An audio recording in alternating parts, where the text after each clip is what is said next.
So before we begin the journey, so there is a question asked by Chirag. So I want to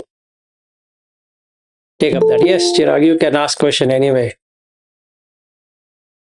Okay, I think I haven't. I think I did not spend time trying to frame the question properly, but maybe I can try. And if it's still meaningful, we can discuss. So I think I was going through your past video, and I was trying to contemplate on this topic of just a second, kayaka vedana and chetasika vedana. And I was trying to understand, let's say whenever we are perceiving different objects and we are perceiving different sensations, how do you distinguish between kayaka vedana and chetasika vedana, and what is the difference between sensation and feeling? For example, let's say anger came up, right, and you feel like a burning in your heart, and one could say that obviously that burning is unpleasant, but I think it's not always clear to me at what point the Chetasika Vedana is there while the Kayaka Vedana is also there. And I think another thing is it's not clear to me how is burning not a sensation. I guess the sensation is always accompanied by feeling. So yeah, I think I was mostly trying to break down, what exactly is what. So I haven't completed that journey, but yeah, these were some questions in my mind. I think we have covered this feeling sensation so many times anyway. It's not a big deal. Yeah, so I think it's okay. I can because I was in the middle of watching some No, lecture, so that's I can fine. It's revisit. fine. It's fine. It's always fine. But I will not. I don't want to go too deeper in it. It's very simple. Sensation that which can sense. So the body can sense. So you can sense heat, cold, stomachache, headache, vibration, or whatever, heartbeat. All of those are sensation. Sensations appears on the body. Simple. So the best word what Goenkaji has done is to make it a sensation because of the same confusion. I think when he started, people would have been asking the same question in different formats. So he said, "What's the sensation?" Okay. After you get a sensation, you get body pain. That is dukkha vedana. It is not a sensation. Okay. Like hunger. Hunger is a sensation. But after hunger, what you get is a pain. And nobody can say, I don't get pain, I get only hunger. That'll be foolishness. So you get pain, abdomen pain or stomach pain or whatever it is. Like just try this with urine. Hold the urine for a good amount of time. Then what happens? You first get a sensation of urine that you have to go and relieve. That's a sensation. Followed by feeling of pain,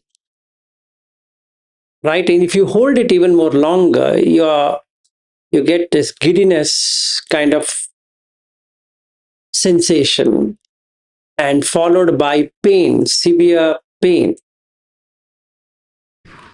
If you hold again, then you will get sensation of urine in your wherever you shouldn't have. Right? That's a sensation. So there's a difference between sensation and feeling. Feeling is a basic thing which the body has consciousness. It can know the feeling. Sensation is a marker where you can say this is hunger, this is this is that. That's actually basically sanya, symbolization. So sensation is more to do with symbolizing what it is rather than the pain and pleasure. So when you eat, when you finish, take the first morsel, you get satisfaction. That is sukha vedana of the body. It's nothing to do with sensation. Then if you keep on eating, you get a sensation of fullness. It's full, that sensation. Clear. Unfortunately, or for whatever reason, this term sensation, which is more often used, gives a wrong impression that Buddha talked about sensation. No sutta talks about sensation. He only talks about feeling. Sensation can be hundreds of sensations. Okay, like cramp is a sensation. Okay, then tiredness is a sensation. Right, headache is a sensation. Giddiness is a sensation. Relieving your potty is a sensation. Okay, nasal blockage is a sensation. So Buddha should have written a book on sensation. Instead, he made it very simple. Kaika vedana, two types. Sukha, dukkha. When you don't have any pain anywhere is sukha. When you have pain, it is dukkha. Okay, no guessing. It's just simple. Dukkha, sukha. If you are having a mental agony because of that pain, it's domanassa, mental displeasure. Or you had breakfast, I just now had breakfast. I feel relief of the hunger. So there is a somanassa, mental pleasure of having breakfast. Right? That's mental. That is chetasika. So Buddha says, I have explained only two feelings. Kaika, chetasika. If somebody asks me, I can't understand kaika, then I say there are two feelings associated with kaika. One is sukha and dukkha. And if somebody asks me, what is chetasika, then I have taught to all of you domanasa, somanasa, upekha. Clear? So how many feelings have I taught you? He has taught 5 feelings. So then he makes it as 6 feelings. Then he makes it as 18 feelings. Then he makes it as 36 feelings. Then he makes it as 108 feelings. Right? And nowhere sensation is found. Clear? So just know that when you label hunger, it is sensation. It's called sensation. There is no thing called a sensation. But since we are so used to Goenkaji's technique, or we have gone there and we have got worked up with that, and now we have thought that everything is sensation, so we unfortunately have to use the same terminology to clarify, because everyone is from Goenkaji technique. So they can't understand feeling now. Or they get confused with feeling and sensation. Or sometimes they call it as feeling, sometimes they call it as sensation, or both. So there's no thing called a sensation. Clear? So sensation word is on the body. Majority it's on the body. Now, there are other 5 senses. What happens to them? Nobody talks about it. The body is not the only sense organ.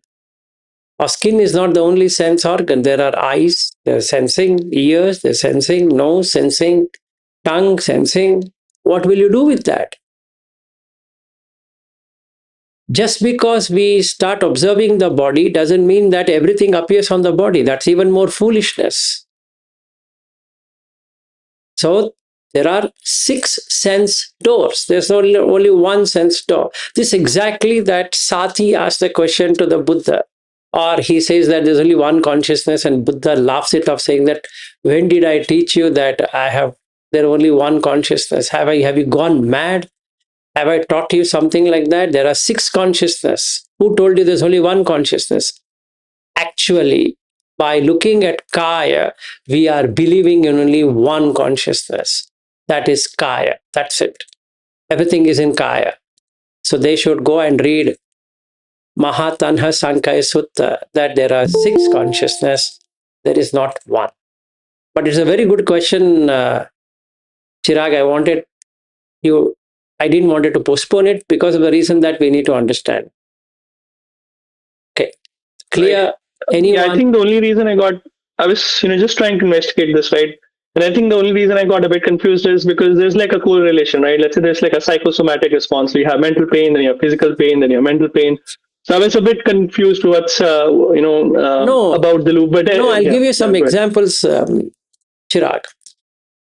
You are tired in the body, but you're working on a project. There is mental pleasure, but physical pain. So what you do? You stretch. Then you start working, right? You are writing a thesis, let's say. You care a damn about the physical pain because mentally you're enjoying, physically you're suffering. So there's kaika vedana, dukkha vedana. But chetasika, there is no dukkha vedana. There is somanasa, mentally pleasure, right? In some cases, bodily there is no pain, but there is mental heaviness. How? Somebody has passed away and you're gone for the funeral. Mind wise, you're heavy, but physically there's nothing there. You're just fine. Nothing has happened to your physical thing. There's no pain. There's no pain anywhere in the body. Third example, gymnasium. You keep on pumping. You're feeling pain, but you love the pain. This is stupidity, but yes, you love the pain. Next one, sexual intercourse. There's a pain bodily, but you enjoy mentally. And then we take another example is marathon. You're having physical enjoyment, but you're having physical pain of running, but you're having mental enjoyment. Well, I and Ravindra and Ashwin didn't come, sorry. Yeah, for four of us, when we went, Ashwin was there, sorry. When we went to Leh, from Leh to Khardungla, it's 18,000 feet. People are wanting to jog because Leh, they had a marathon in September. So they're practicing. Body is incapable. This fighting with oxygen. But this guy is running without any bottled oxygen. So he's feeling very happy that he's running. And we are going in car from Leh to Khardungla Pass. So what does that mean? You can see the physical vedana is one thing, the mental vedana is another thing. They're not the same. There's so many examples I can give you. Yep, Chira, go ahead. Yeah. So just I think one last question I would ask. I think maybe I've been confusing the mental body with the physical body. So let's say when I feel anger, I feel it in the heart, right? And I might be confusing that, this burning or anger, this something happening in the body, but maybe it's happening in the mental body. Is my interpretation correct or No, not? you're complicating not really? it, Okay. Chirag. Let's Okay. keep it simple. If you are jogging, if you are exercising, which is paining? Your mind is paining or body is paining? Body. Are the ears paining? No. Is the eyes paining? No. Is the nose paining? Yes. Why? Because there is bad odor. There is dukkha vedana in the nose. Clear? And let's say it's a stuffy room. You feel it in the nose, you feel it in the eyes, you feel it in the ears, you feel it everywhere. It's not only in the kaya. No, kaya is one thing, but other things also you will feel, right? Or myself, you and Eriu, when we went, along with Vrinda, when we went in Milpitius, where we went to a grocery store or whatever, they were cleaning the manhole. Where was the feeling? In the nose or in the kaya? In the nose.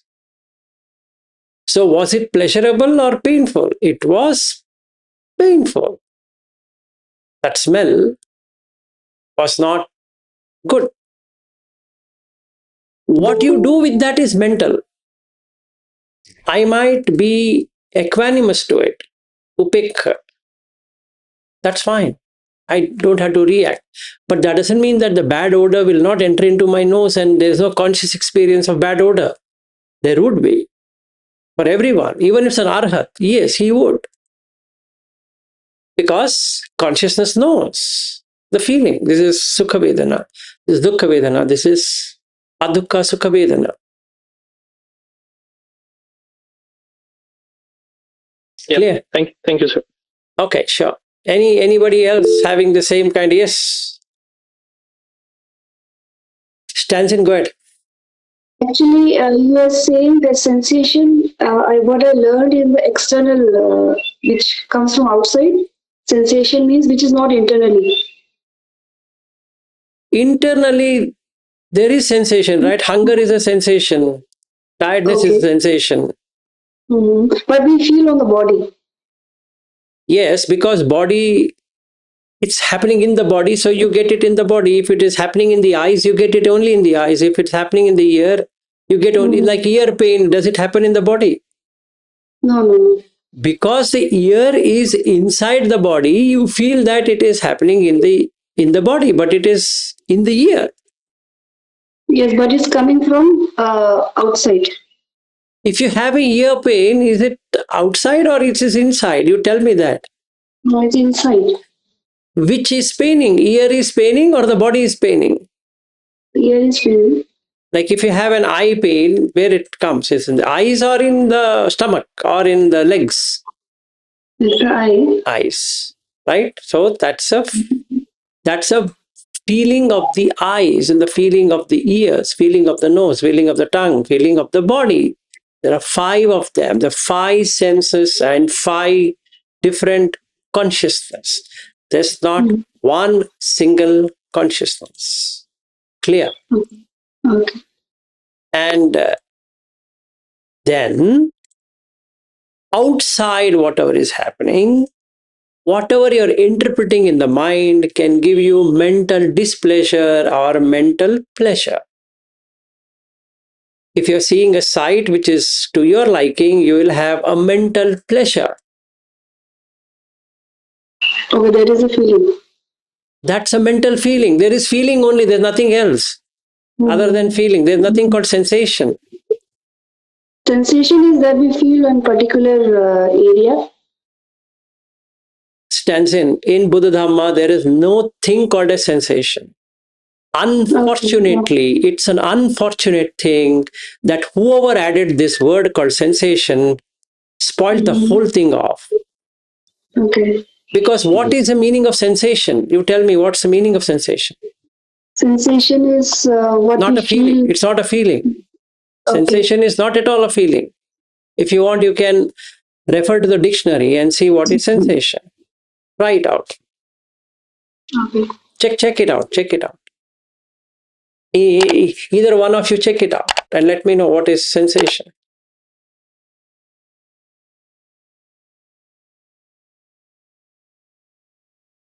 So the sensation is more of a English translation. I think it's lost into this translation. I think from Even samvedana, there's nothing like that.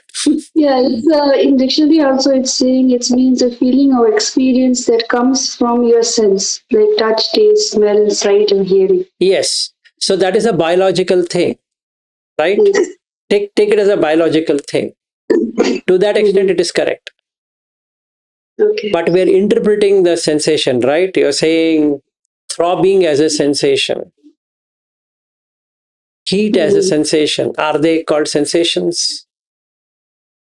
If yes, then they're a bodily sensation, right? Because it's happening in the body. But then it would have been good if we had only one consciousness, which is running everywhere. But Buddha says there are 6 consciousness. Now, what do we do? Because each consciousness will get you the feeling. right? Okay. Yes or no? Yes, yes. Yeah. So where does it say? So Buddha says, Chakuncha paticha rupecha upajati chakku vinyanam tinna sangati passo. That means all these three happening together, there is a feeling. If there is no chakku, if there is no rupa, if there is no vinyana, there can't be any feeling. Mhm. Right? And we recite it. Recitation doesn't help because there are six consciousness. So you need to know all the six consciousness. But what are we trying to know is only the body consciousness. So we think everything appears in the body, everything, including the mental, also appears in the body, and we try to look at that sensation, not reacting to the sensation, etc. That's fine to begin with, but that's not everything. That's not Buddha Dhamma at all, honestly speaking. Because what you see in the eyes, the feeling appears in the eyes. It doesn't appear in the body. Not at all. Why should it appear in the body? And then if it appears in the body, that means there is no six consciousness. There is only one consciousness. And that is body consciousness. So everything appears in the body. Maybe we should teach Buddha that it's actually one consciousness. Sir, you have made it six. I don't know. How did you make it six when there is only one consciousness? So can we say that because of six consciousness, so we have six feelings, or there is more? There are 108 feelings, not only six feelings, sir. Okay. Okay. So the thing is like this. Okay, now I think I need to go to the basic. After this, I need to go to the basic of feeling then. Anyway, since we opened this topic, there are three feelings in each one of them, taking total to 18 feelings. You understand? In each senses, you will have sukha, dukkha, adukha, asukha. So there is 18 feelings. Then there is gehasika, that is a householder feeling is different than a recluse feeling. So that takes it to 36 feelings. And then into past, present, and future becomes 108 feelings. So how much should you know of feelings? 108.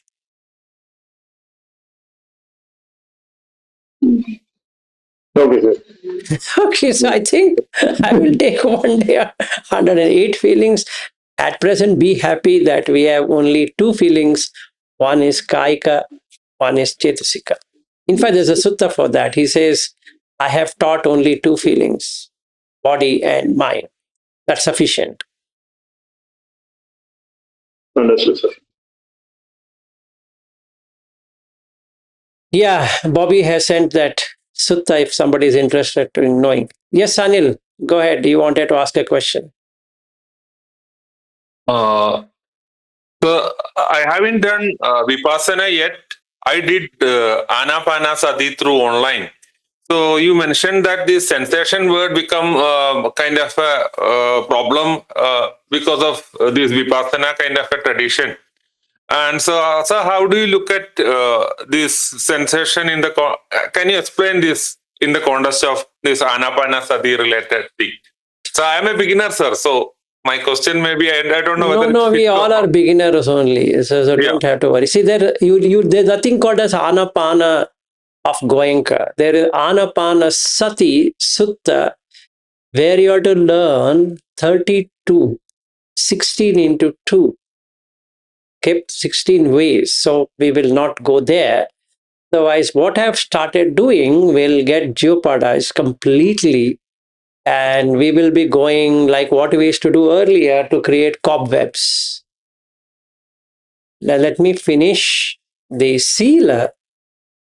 Okay, there's no point in going there when our sila itself is not okay. So let's first fix the foundation. and then we go to the feelings and all that, right? Yes. So do whatever you're doing at present, however you're Yes. doing, and whosoever you're doing, continue doing whatever you're doing, and we will be there. Yes. Yes. Thank you. Sure. Okay, so just for the record, is that there's nothing wrong in calling sensation, but don't take it too seriously that Buddha taught sensations. There is no thing called as sensations. Even samvedana. The meaning of samvedana is totally different from Buddha's context versus the samvedana what we use in Hindi and make it a sensation watching in the body or body scanning. Okay, that's got nothing to do with what Buddha talks about samvedaiti. Okay, now another clarification I would like to give you here is that when you use the word vedana, there is a question on what is vedana. Kim vedaiti? What does it feel? Sukham vedaiti, dukkham vedaiti, adukha asukham vedaiti. It has a feeling of sukha. There's a feeling of dukkha. There's a feeling of adukha sukha. Now the question is asked, who gets that feeling? Buddha says vijnana. Now there is a definition for vijnana also. What is vijnana? That which cognizes, that which knows, the knower. Like if I am Vilas, that is consciousness. That's it. And what does it know? It knows something is sukha, something is dukkha, something is adukha sukha. Those people who don't still understand this, I'll give an assignment today. For the whole day, make your eyes hear to the sound.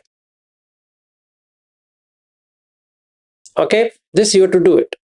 Make the eyes, teach the eyes. Hey, don't see, hear. And this has a hole to eat. This also has a hole to, this also has hole. So don't put food here, put food here. Only these two you do it. You will come to know what is vijnana. If you can do that much for me, and tomorrow when we meet, you can tell me if you were successful. And nobody can do it. Be it an arhat, be it whoever, cannot do it because vijnana knows through the eyes, can see, through the ears, it can hear, through the nose, it can smell, through the tongue, it can taste, through the body, it can touch, through the mind, it can conceptualize. And that's it. You can't make, because there is no you to make it work like this. It knows. So what does Buddha say on vijnana is pajanati vijnanam. That which knows is vijnana. It knows. Clear? Presently, what are we trying to do is to find sukha. It knows. Come on. But it knows in a wrong place. So the Buddha way of doing it is to make the vijnana get the sukha in the right place. That is, remove the dukkha and you get sukha. You can't have the dukkha and make it sukha. That's not possible. So, sila is a method of cooling down the senses. So, as we stop doing immoral deeds, the mind hold on the senses towards wrong direction will become right directional. So that becomes indriya samvara. because the five senses are going in wrong directions. So the mind is pulling it back into the right direction. So we started with non-killing, non-stealing, non-affairs or sexual misconduct, then lies, slander, because all these are dukkha. They create dukkha. They don't create sukha. And now we are coming into abhijja vyapada michchaditti. Now it's already 9 o'clock. I don't think so we can take it. So I would rather spend a few more minutes on this Vedanas thing. So if any one of you still have questions or concerns on Vedana, we can take it up. But be clear on Vedana.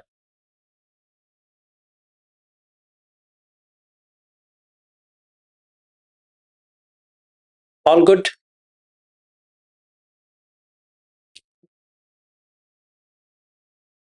So the basic of looking at is to understand the feelings.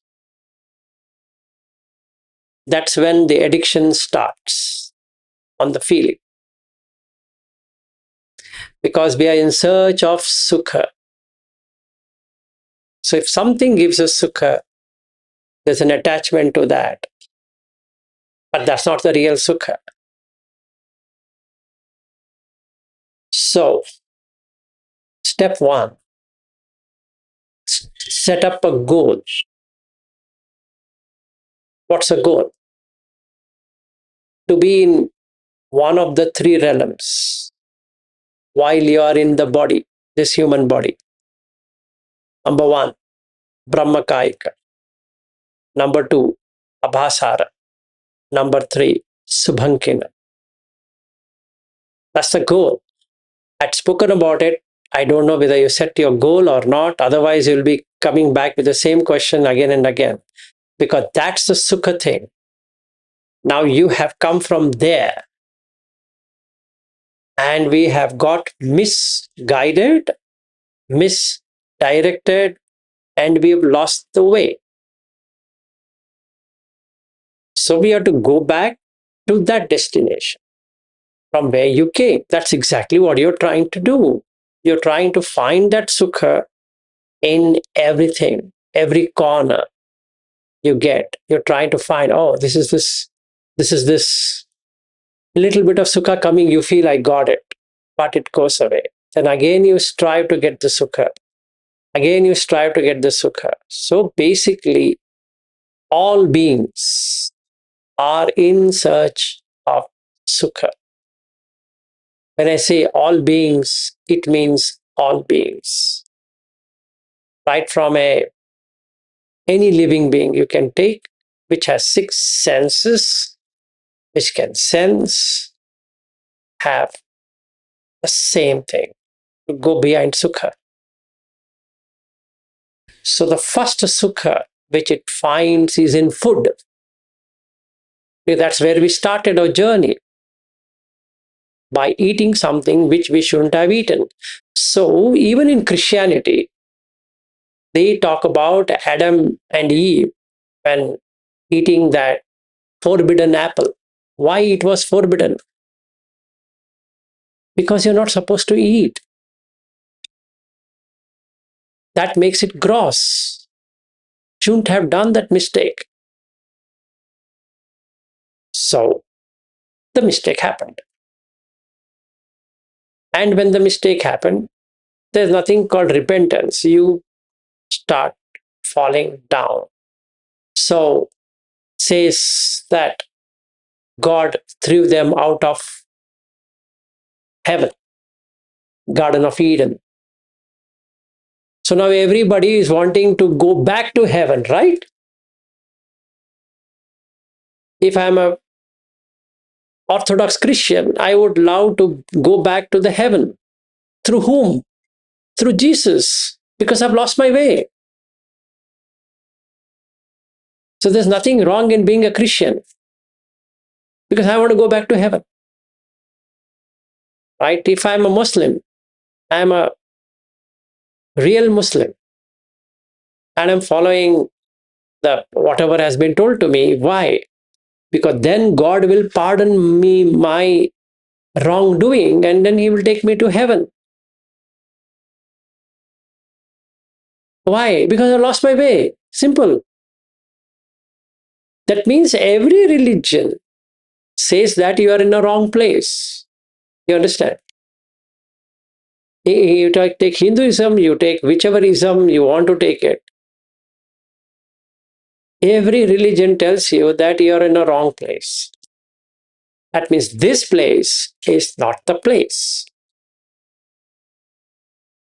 Now, since we don't know how to go back there, each one created something. Maybe through this we will go back, through this we'll go back, through this. It's a maze. We have come out, or we have entered a maze, and we don't know how to get out of maze. While I wanted to get off the maze, I found a wife or a husband. And I got sucked by that because it's happiness. Little bit of happiness came. So I got happiness as a feeling. There's a feeling of happiness. So I took it.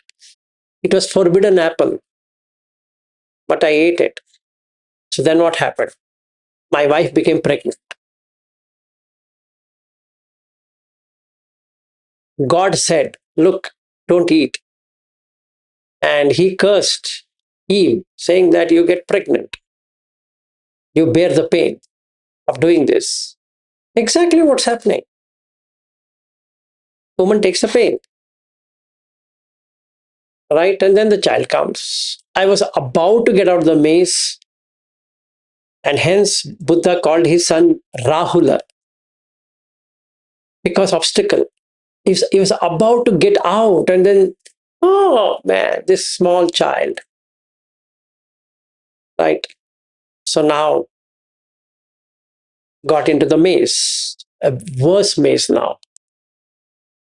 So I'm trying to get out of this maze to go back to my home. So first, put a goal. Don't work out on Buddha Dhamma without a goal. What's your goal? I don't know. If you are searching for sukha, you need to be in either of these three realms all the time. Then only the consciousness will get established there at the time of death. Otherwise, it will go somewhere. So you have to make it, you have to bring the condition, to create a condition for the consciousness to go and establish there. It get established. Yes, Avanti. Sir, if this has answered already, I will go back and revise anyway. I have not watched all the videos yet. So I was wondering what is it? What does it mean by being in Subhankina or Brahmakaika? What exactly it means, like by being in Subhankina? How are those beings are in Subhankina? They are in Sukhavati. They completely blissed out. They don't require anything. You require something. I require something. They don't require anything. Are you in a state where you feel that you don't require anything? Mm. So you are not there. So if you ask me how they will be, they don't require anything. In both the realms? In all the three realms, the highest is the Subhankina. Brahmakaika is the first. Abhasara is from where we all have come. Above that is Subhankina. Abhasara you mentioned before, and it's like that's where you have come. Your house, my house, or anybody sitting here, including the spider at your home, all the house is the same. is abhasara. Abha means light. Sara means essence. Essentially, you're just light. You don't require anything. You are self-illuminated. This body is a darkness. It covers up. And if you call somebody is your daughter or husband and this, you're literally calling darkness around you. Because they are also light, basically. And they look dark now. So you don't require anything. There's no requirement of any family or anyone. Because they all are independent lights. That's it. So there's only happiness because you're not dependent on anyone. When I have a wife, I'm dependent on wife. If she has a husband, she's dependent on the husband, and they both are dependent on a child or whatever, or on the job, or on this, or on that. There's no dependency at all. Dependency is dukkha. Independent is sukha. Yes or no? Yeah. Yeah. If you are constricted, it's dukkha. If there's no constriction, it is sukha. Your house is big. It's unconstricted. So everybody wants big house. Why? Because by nature you want spaciousness. You don't want to be cramped. But womb is a cramped place. It's a horrible place to be. And coming out of the womb is even more worse. In this small hole, the whole body is pushed out. It's such a mess. You didn't sign up for that, nor any one of us sitting here. So now that you know it, you're in dukkha. That's the exact Buddha's words. Jati pi dukkha. That's exact thing. You've come out of a hole where you shouldn't have come. So that's the reason none of us know what is sukha. We are searching for it. Because consciousness knows this is sukha, but it is searching. It's searching, where did I miss it? Where did I leave it? So it is searching in everything. It's finding sukha in job. It's finding sukha in items. It's finding sukha in houses. It's finding sukha in family, or we can say relationships. It's finding everywhere except in one place. Which is that place? Is to give up. If it gives up, instantly it gets sukha. It's holding on to something where there's no sukha. There's only dukkha. Because everybody is searching the same thing, Avanti. Nobody in this world is searching for anyone. They're searching for sukha. Because they all have lost it. So you're searching. And that's the reason it's called in pursuit of happiness. Because you are in pursuit. Where it is. So then I think, if I get money, I'll be happy. If I get a good wife, I'll be happy. If I get a good husband, I'll be happy. If I get a good job, I'm happy. If I get good money, I'm happy. If I get good children, I'm happy. If I'm getting good education, I'm happy. And ultimately, I find none of them actually had happiness.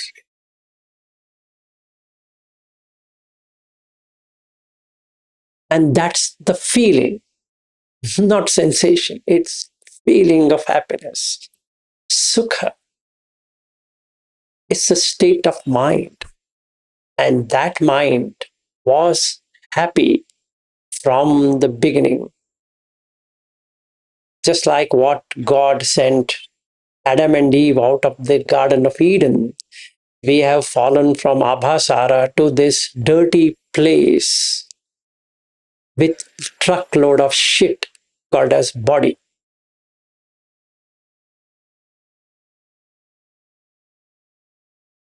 It's not yours.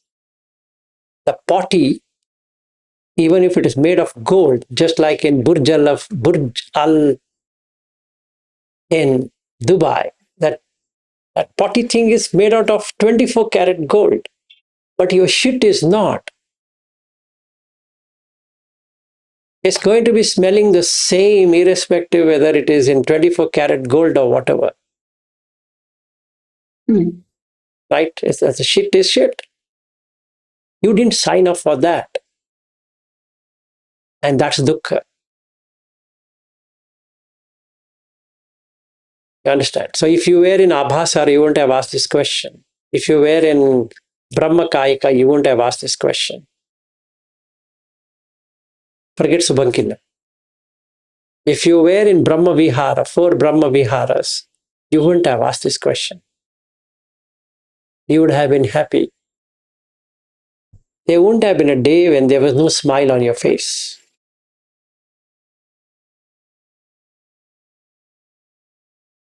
Clear? That's all what it is. You're in sukha. And another way of doing it is, Avanti, is that when they see you, they find you are in sukha. You're happy. They will even ask you, how come you're so happy? Because the consciousness knows this is happiness. If somebody is frowning, don't they ask, why are you sad? Why are you upset? What's wrong? You say, leave me alone. That means that person is really upset. Why? He lost sukha. Clear? Yes. Okay. No worries. Yes, Mrityunjay, go ahead.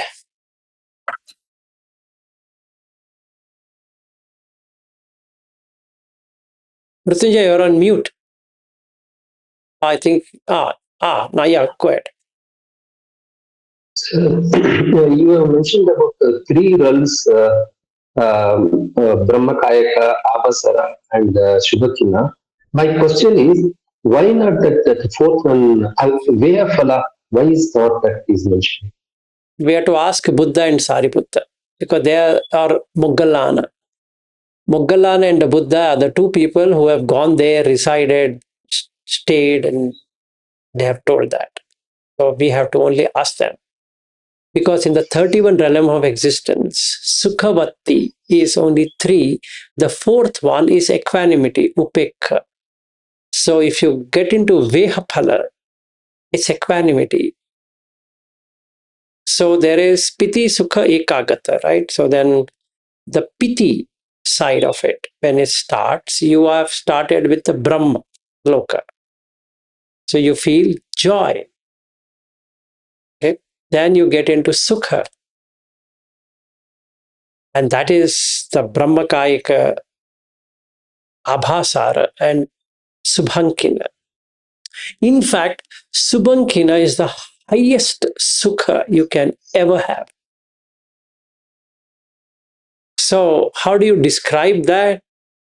Sukha is whatever you call Sukha, multiply to infinity, and that is what it is. If you can stay there, this what we are doing looks like, I don't want to use that word, but it's horrible. You feel you did a mistake by being here. That means if somebody offers me, I'll give you $100 million, I would say, take it back. And how does Buddha define that? You should see that in Uposatta Sutta. He says not even 1/16 of this sukha. Which one? The Devaloka. We are talking about that. He says, if you give me Magad kingdom and this kingdom and that kingdom and that kingdom and all the kingdoms added together, it's not even 1/16 of it. Because it's true. You don't want any one of these. It's a truckload of shit. You don't want it actually. But you don't have to. Yeah, here's so much dukkha. Yes, that's right. So basically, you don't want it. You want to give it up. I don't want, but somebody gives it. Okay, I'll keep it. Then somebody gives, I'll keep it. Then somebody gives, I'll keep it. I keep it and keep it and keep it and keep it. And then I don't know what to do. And I forget that these are not mine. So Buddha came up with a 3 mantra, if you can recite it. Neso mama, this is not mine. Neso aham asmi, this doesn't belong to me. Neso na me atta, this is not myself. What are you talking about? You're telling me this body is mine, stupid guy. This belongs to me. Truckload of shit belonging to me. Ever? No. You think this truckload of shit is myself? Come on. On that is written Vilas Kadival. On the shit plastic cover, Vilas Kadival. So the shit is going from one place to another place to another place. Where else is it going? Now, when I'm going to stay with Avantis in a few months from today, I'll be using their washroom. What is that I'm going to do? What I'm doing here, I'm doing there. Moving the truckload of shit from this place to that place, to that place, to that place, whichever place. What else I'll be doing? Only thing, fortunately, I'm closing the door and doing it. That's privacy. Otherwise, she will feel, oh, what is this? So I'll lock it. And she also does the same thing, but she also lock it as though she's going to do something there. No, all are going to do the same exact thing. Considering that, when you go there, you don't have to do anything like this. No input, output. What a state of affair. For that, you should have a golden toilet also. Even more worse. Burj Al Khalifa is that big one.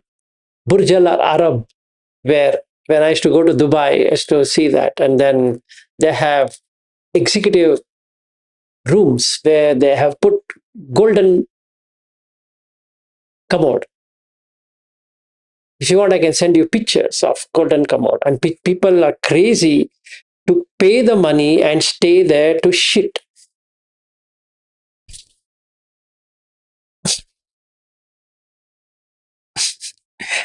Yeah, okay, yeah. Stands in, go ahead.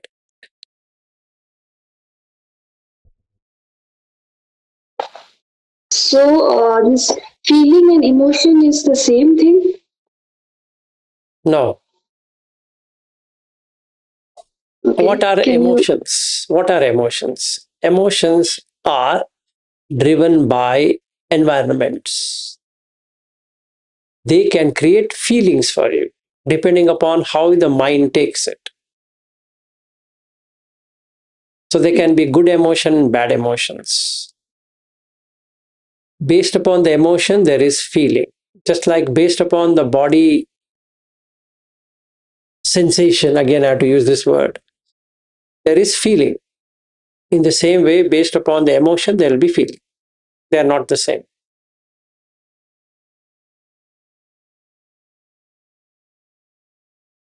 In Buddha's language, there is nothing called as bodily sensation nor emotions.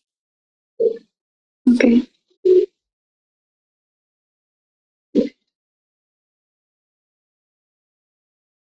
Would you say emotion is basically Namarupa? No. No, I think you are even more complicated than what it is. Okay.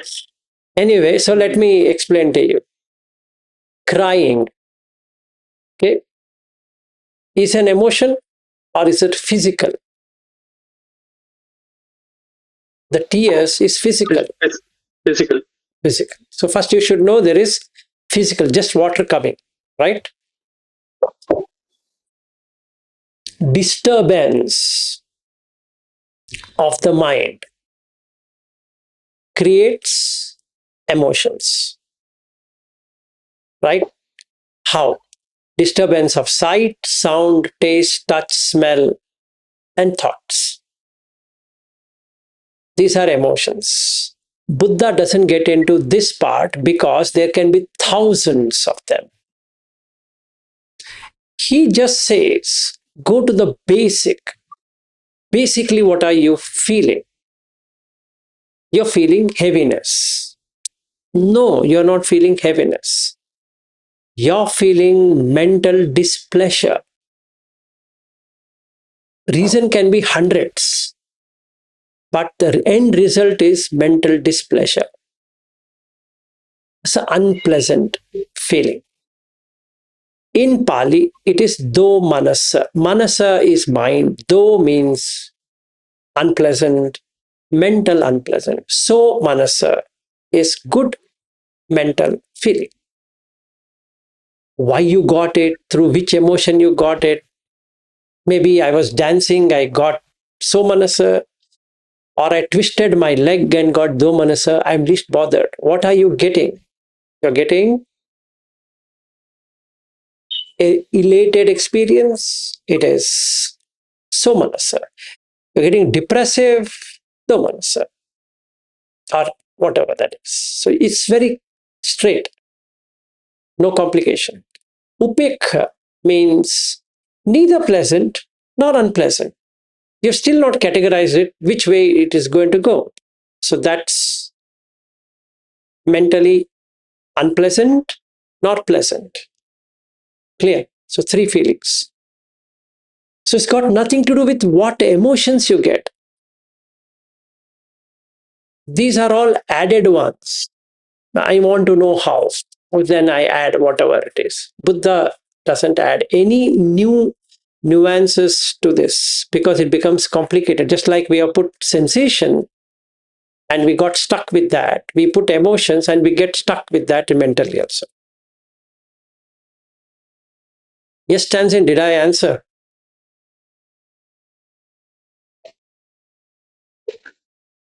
Somehow we are still discussing the thing. So it's emotion. It looks like it's just output. Basically, feeling is just the bare definition. It is pleasant, unpleasant, or neutral. Yes. Then the emotion.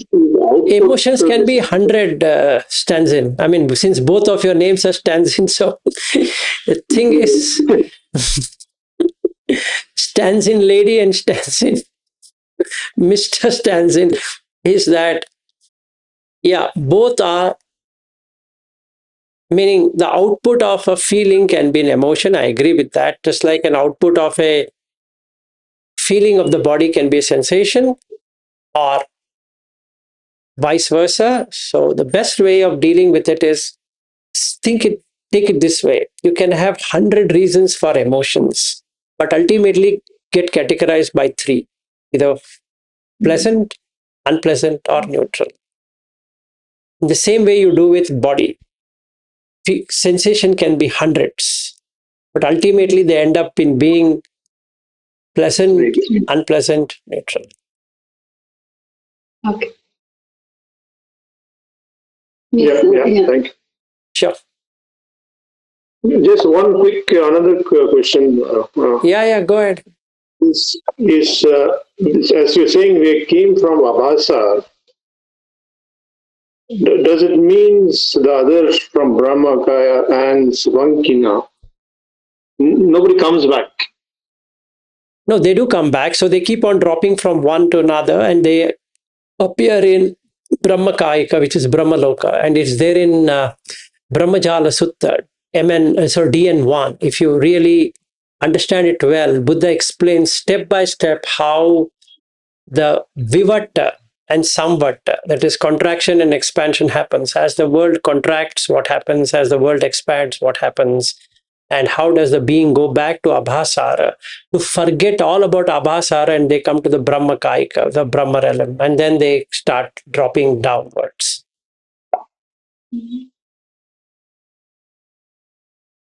But only thing is, every state, it's they are still in impermanent state.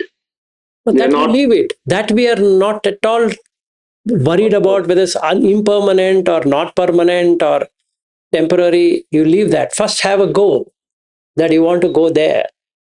If you don't have steps and you directly want to go to anicca, dukkha, anatta, and all that, it's not going to work. Yes, that's where we need to go, but it's in steps. And Buddha says, my teaching is gradual, it's not immediate. You can't jump from here to there saying, yeah, I'll practice anicca, dukkha, anatta. No, sorry. Because you have to do that in every realm. We are now in human realm. Have you ever gone to a Deva realm to experience what is Deva? Have you gone to a Brahma realm to experience what is Brahma? And like that. And then you will start to see, doesn't make sense. Dukkha is there in every place. Then you give up. Right? See, it's like this, Tenzin. We are all earning in rupees. And there are people who are earning in dollars.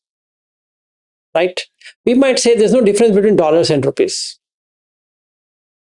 But if you really see, there is a difference between dollar and rupees.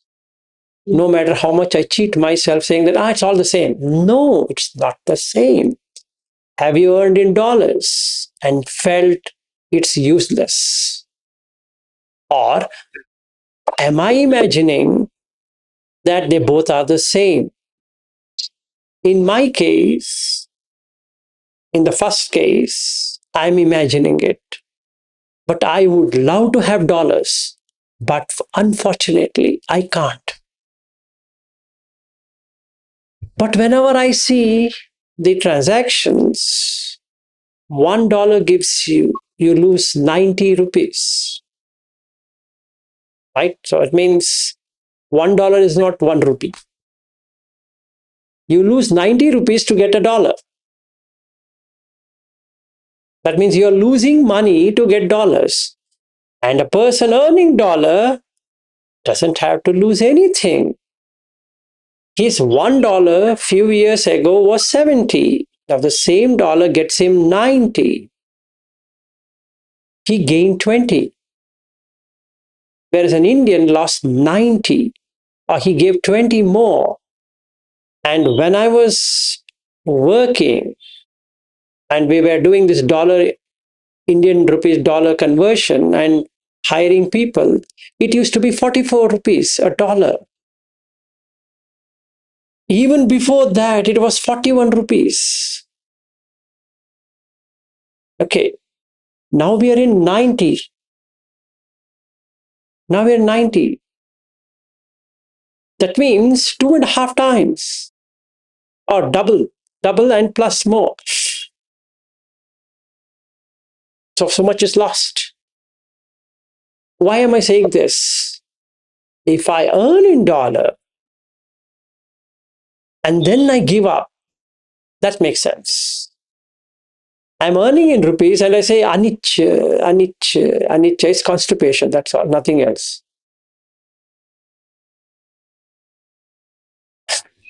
It's not going to work. So first I need to reside there. I have to be in United States, reside and find it's no difference between India and United States. Knowing for oneself will throw out the craving for existence. And then you don't want it. Then you see everywhere is the same thing. Then it makes sense. So ultimate aim is to go to anicca, dukkha, anatta, but in steps. What are the steps? First, understand there is samisa sukha. There is. Can't say there is no samisa sukha. That means there is no sensual enjoyment. Sensual pleasure is there. Sukha is there. Then you come to jhanik. Jhanik sukha is far better than the sensual. Be in that. Enjoy it thoroughly. Then you find the flaw. The flaw is it is impermanent as much as this.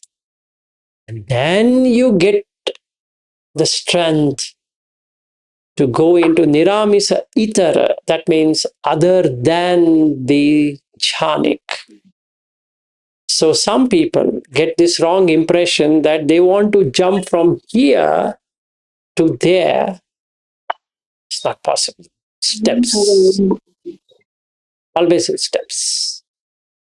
So the first step we have started is sila.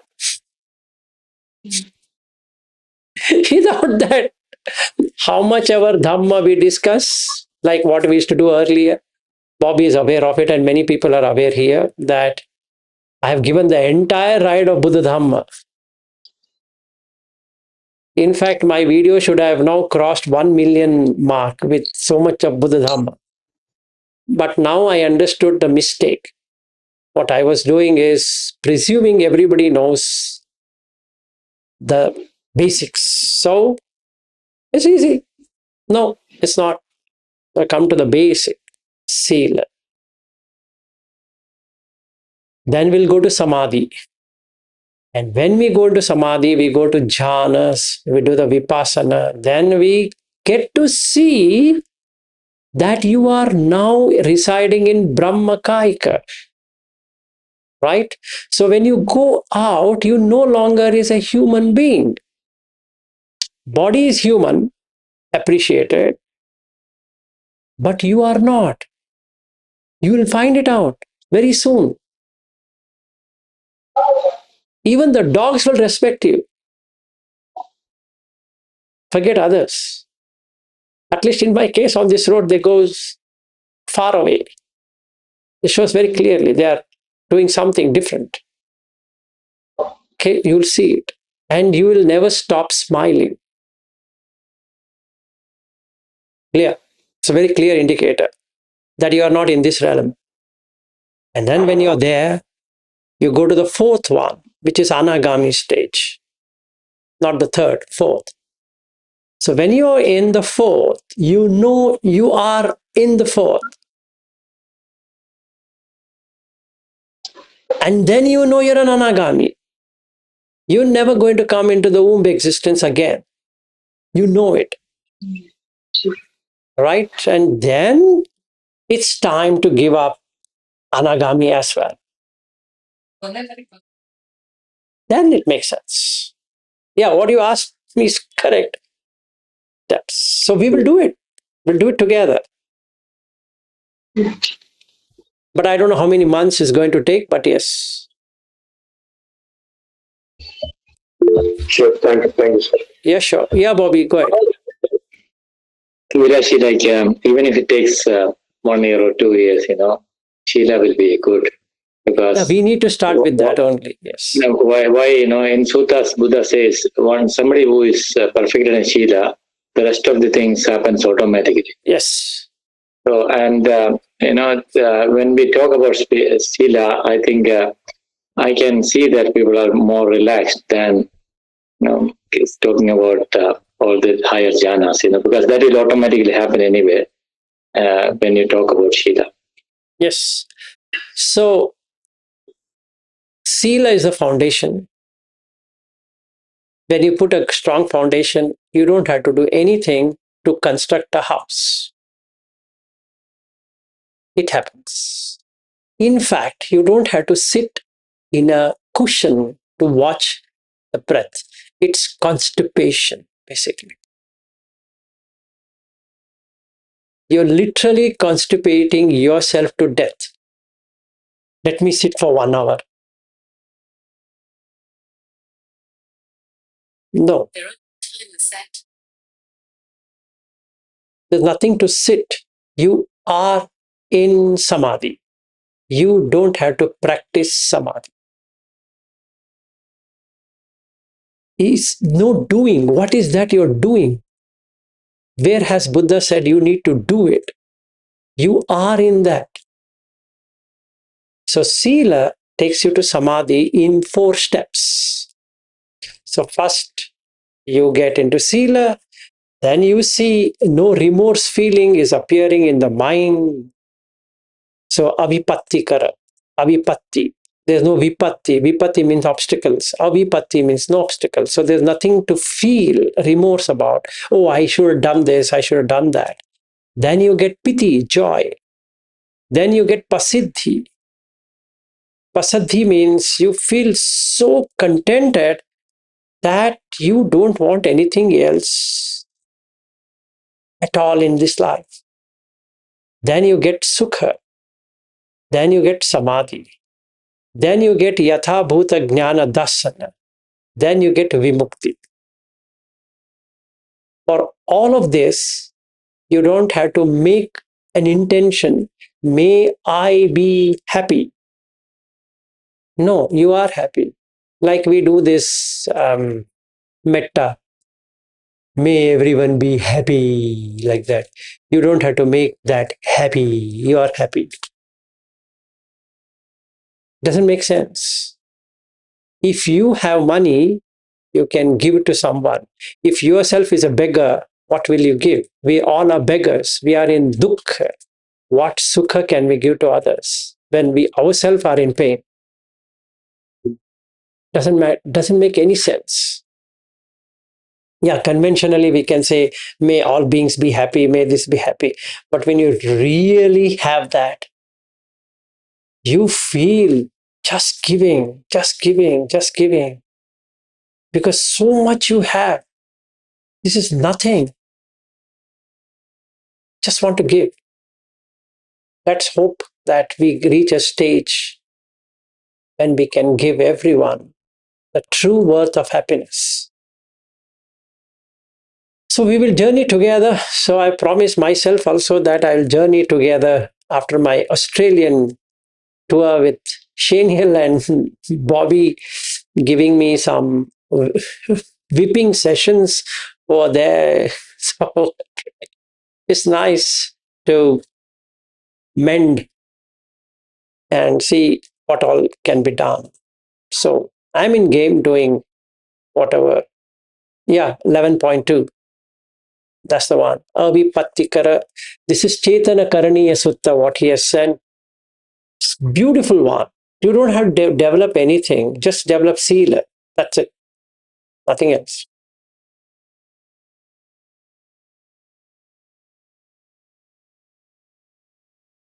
Okay. Stanzin, since you both are in Bangalore, you can drop by whenever you want. Yes, sir, definitely. Come, sir. And by the way, they both are from Leh. Yes. Definitely, we'll do something in Leh also, sir. I think you're traveling frequently there. Yes. Yeah, but yes, some, yeah, as I was talking to you, right, something basically this kind of Dhamma, right, which is really for our own growth. Something which is missing. I think that's what people are more stuck into their rituals. Yeah, they are stuck with rituals. I know that. And whenever the Dalai Lama comes, they are held up with rituals. Yeah. Birthday is on 4th of July, 6th of July, right? 6th July. 6th July, yes. So every time I see him in Leh, and whenever I'm in July, whenever I used to go to Leh in July, I used to feel I only hope they get the Dhamma. Yes. In fact, my first teacher was Dalai Lama from 2000 to 2010. 10 years I followed Dalai Lama.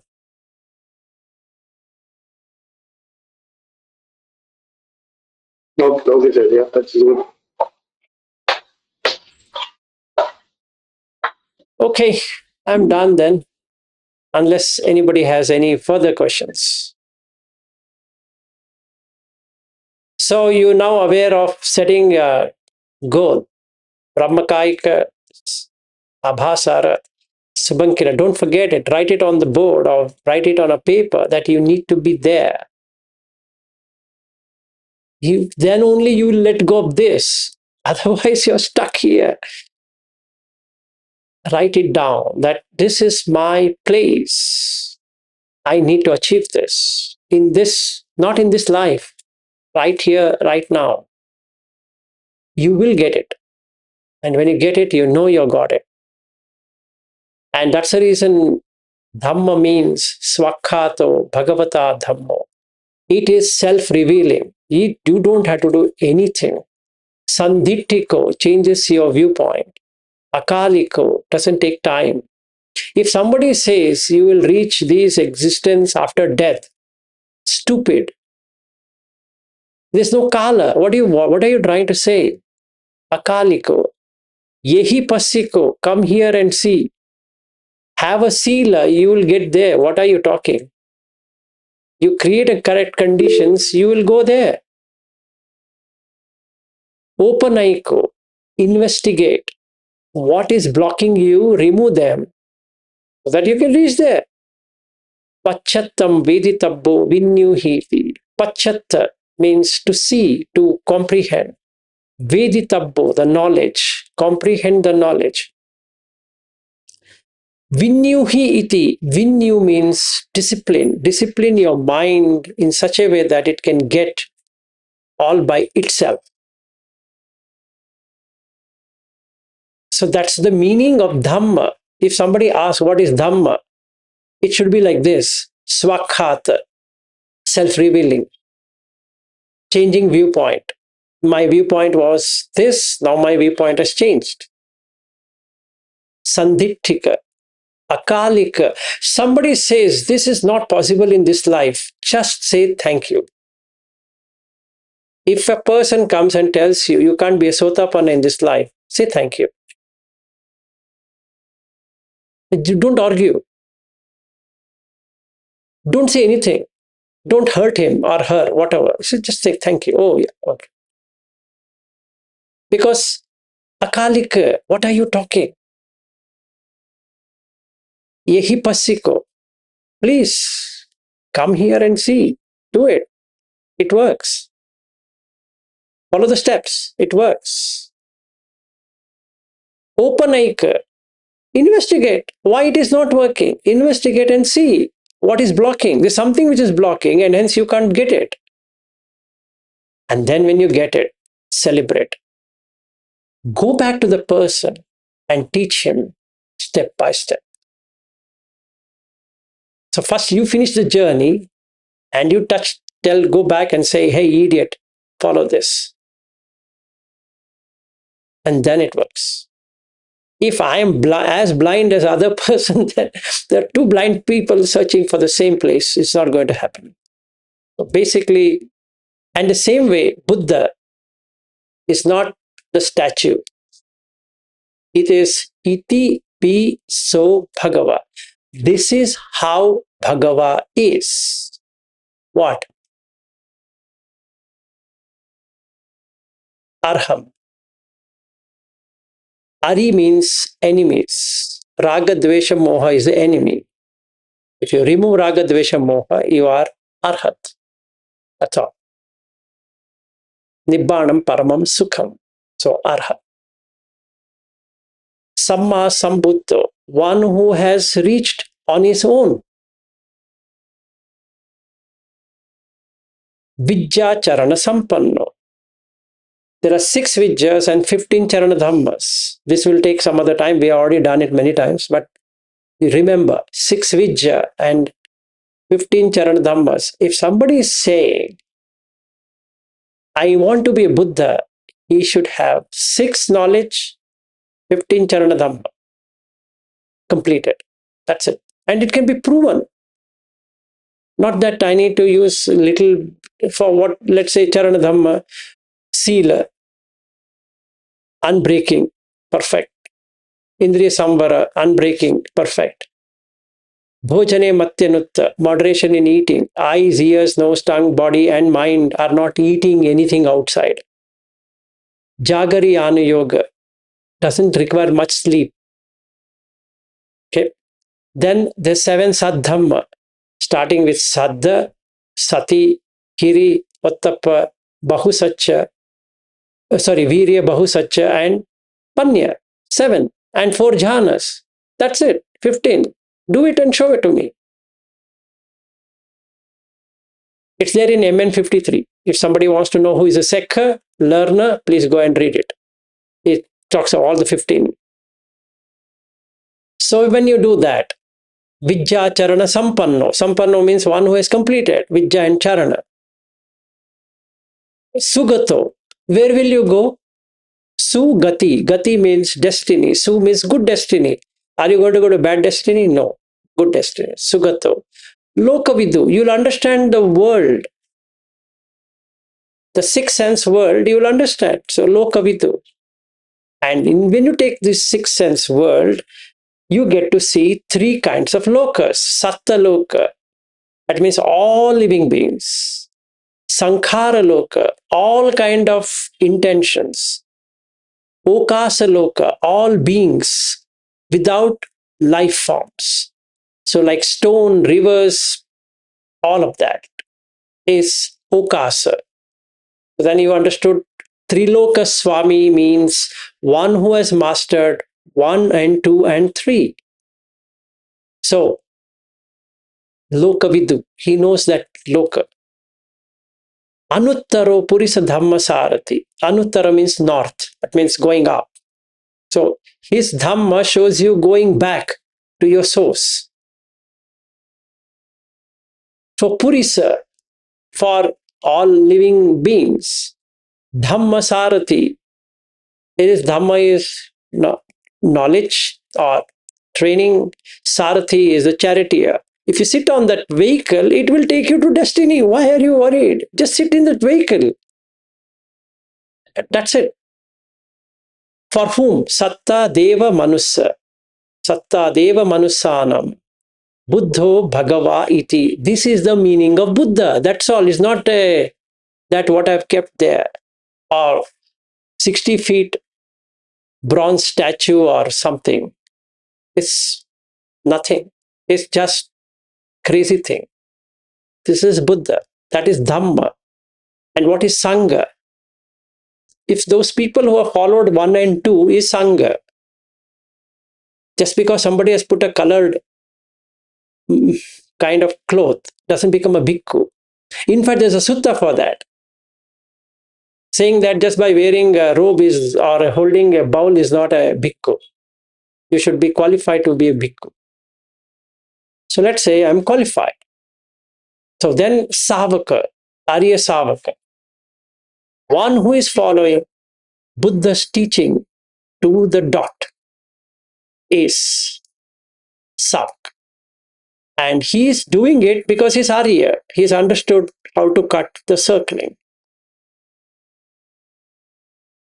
That's all is Buddha Dhamma. Anyway, we'll meet tomorrow. We'll take what we were supposed to take today. Good night, good day, and good afternoon. Bye-bye.